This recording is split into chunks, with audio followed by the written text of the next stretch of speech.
മഹാബലി ജനങ്ങളാൽ തിരഞ്ഞെടുക്കപ്പെട്ട ഭരണാധികാരി ആയിരുന്നില്ല. എന്നാൽ അദ്ദേഹം ജനങ്ങളുടെ നന്മയ്ക്ക് വേണ്ടി പ്രവർത്തിച്ചു, അവരുടെ പുരോഗതിക്ക് വേണ്ടി നിലകൊണ്ടു. അതുകൊണ്ട് തന്നെ ജനങ്ങൾ മാവേലിയെ സ്നേഹിച്ചു.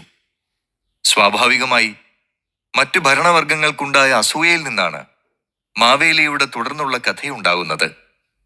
ജനങ്ങൾക്കൊപ്പം നിന്ന ഒരു ജനസ്നേഹിയായ രാജാവിനോട് അവർക്കുണ്ടായിരുന്ന സ്നേഹവും ബഹുമാനവും ആരാധനയുമാണ് തിരുവോണാഘോഷത്തിന് കാരണം.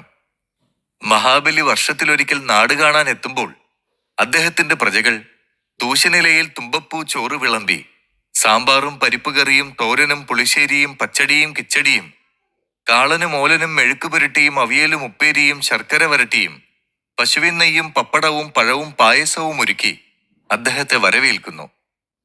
ചരിത്രപരമായി ഓണാഘോഷം സംഘകാലം മുതൽ മുത്തമിഴ് നാടുകളിൽ പ്രചാരത്തിലുള്ള വിഷ്ണുവിനെ ആരാധിക്കുന്ന ഒരു ആഘോഷമായിരുന്നു എന്ന് ചിലർ അഭിപ്രായപ്പെടുന്നുണ്ട്. ചേരമാൻ പെരുമാൾ ഇസ്ലാം മതം സ്വീകരിച്ച് മക്കത്ത് പോയത് ചിങ്ങത്തിലെ തിരുവോണ ദിവസമായിരുന്നത്രേ. ഈ യാത്രയുടെ ഓർമ്മയ്ക്കായിട്ടാണ് ഓണം ആഘോഷിക്കുന്നത് എന്ന് മലബാർ മാനുവലിൽ ലോഗൻ പറയുന്നു. പണ്ട് കേരളത്തിന്റെ തലസ്ഥാനം തൃക്കാക്കരയായിരുന്നു. ഓണാഘോഷം തുടങ്ങിയത് ഇവിടെ ഭരിച്ചിരുന്ന മന്നരാജാവാണെന്ന് മറ്റൊരു ചരിത്രം പറയുന്നു. ഇവിടെ സവിശേഷമായ ഒരു ഉത്സവം നടക്കുന്നുണ്ട്. നല്ലവനായ ഒരു ഭരണാധികാരിയുടെ സ്മരണയാണ് അതിൽ നിറഞ്ഞു നിൽക്കുന്നത്. ജനങ്ങൾ വളരെ സന്തോഷത്തോടെയാണ് ഈ നാളുകളിൽ കഴിയുന്നത്.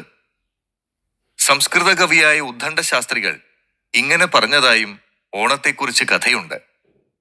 നമ്മൾ നേരത്തെ പറഞ്ഞതുപോലെ കഥകൾ എന്തെല്ലാമായാലും എല്ലാ മനുഷ്യരും തുല്യരായി കഴിഞ്ഞിരുന്ന ഒരു നല്ല കാലത്തിന്റെ ഓർമ്മയാണ് ഓണം. ആ നല്ല കാലത്തിന്റെ കാരണക്കാരനായി നായകസ്ഥാനത്ത് നിൽക്കുന്നത് അസുരരാജാവായ മഹാബലിയും.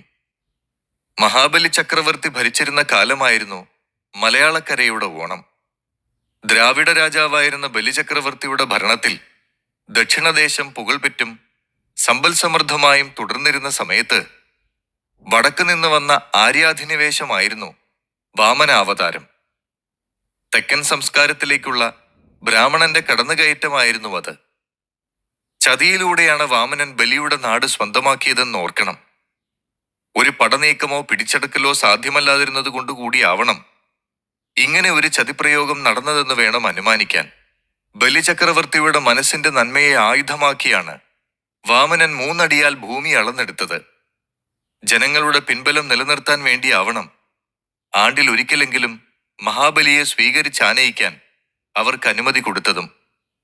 അങ്ങനെ ഓണം വർഷത്തിലൊരിക്കലേക്കായി ചുരുങ്ങിയതും.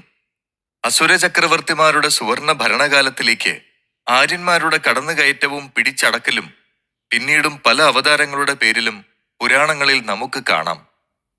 ബ്രാഹ്മണ മേധാവിത്വത്തിലേക്ക് ലോകത്തെ എത്തിക്കാനുള്ള ശ്രമം തന്നെയാണ് എന്നും നടന്നിട്ടുള്ളതെന്നും കാണാം.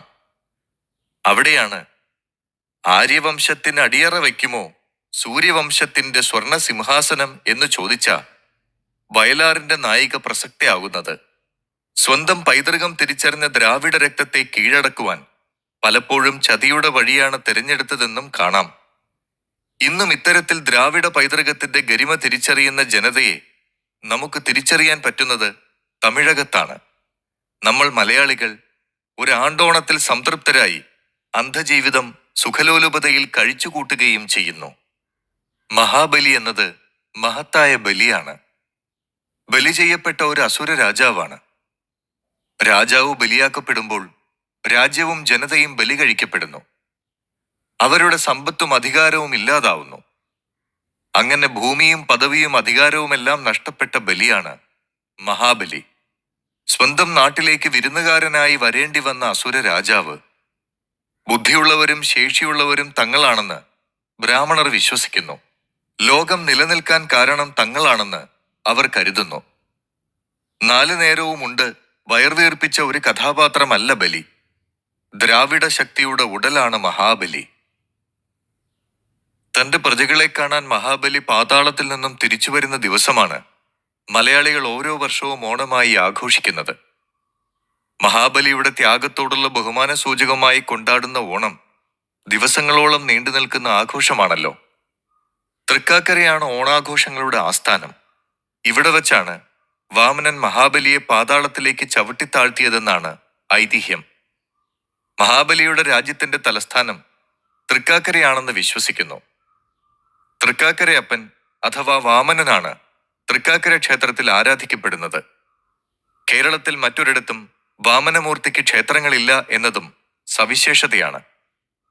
ഓണക്കളികളാണ് ഓണത്തിന്റെ ആഘോഷത്തിന് മാറ്റുകൂട്ടുന്ന മറ്റൊരു പ്രത്യേകത. കൈകൊട്ടിക്കളി, കുമ്മാട്ടിക്കളി, ഓണത്തല്ല്, പുലിക്കളി, ആറന്മുള വള്ളംകളി എന്നിവ ഓണക്കളികളിൽ കൂടുതൽ പ്രാധാന്യമർഹിക്കുന്നു. ഇതിനെല്ലാം ഉപരിയായി മലയാളികൾ ജാതിമത ഭേദമില്ലാതെ ആഘോഷിക്കുന്ന ഉത്സവം കൂടിയാണ് ഓണം. ആ സാഹോദര്യം തന്നെയാണ് ഓണത്തിന്റെ ഏറ്റവും വലിയ ഭംഗി. പൂവിളികളുമായി ഒരു ഓണക്കാലം കൂടി വന്നെത്തുകയാണ്.